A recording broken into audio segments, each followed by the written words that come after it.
سلامونه نیکې له احترامات مو منئ په دغه هیله په دغه تمه چې روغ جوړ او ژوند ته به تازه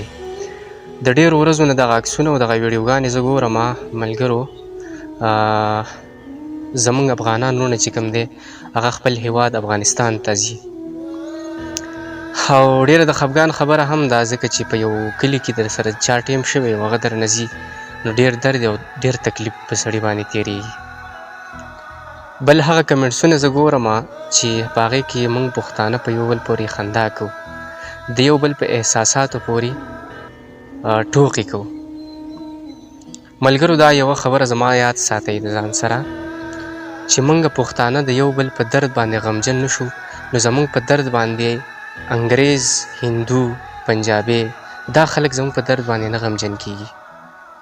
موږ ټول افغانان یو په کار ده چې موږ د یو بل په درد باندې غمجن شو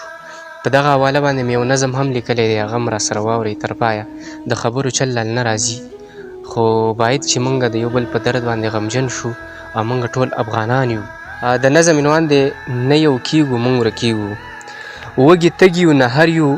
پښتانه یو در په در یو خپل وطن کې مهاجر یو څوک مو یو پله راکاږي څوک مو بل پله راکاږي څه پراته دي راته مړي په قدم قدم عذاب دی بل مو خپل وطن برباد دی نه راتلونکي ژوند جوړیږي ارمانونه مو سوځیږي واورې واورې ولې کیږي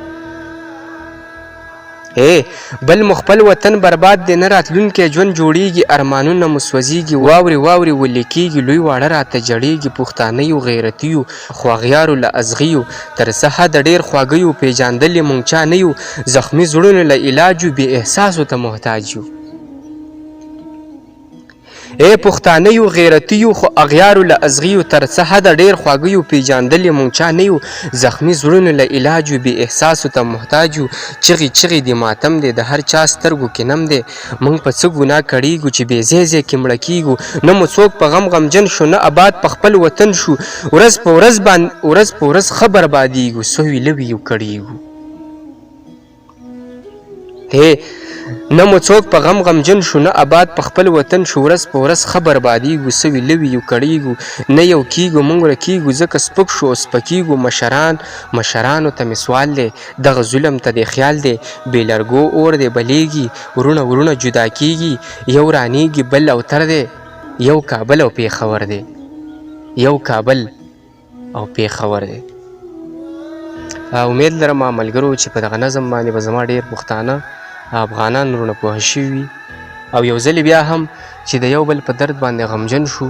او موږ ټول سره پښتانه یو افغانان یو او په هر هیواد کې زموږ سره ظلم کیږي زیاتی کیږي په کار ده چې د دغې مخنیوی وشي چېرته چې ښاد آباد بریالي اوسئ او ژوندي راته اوسئ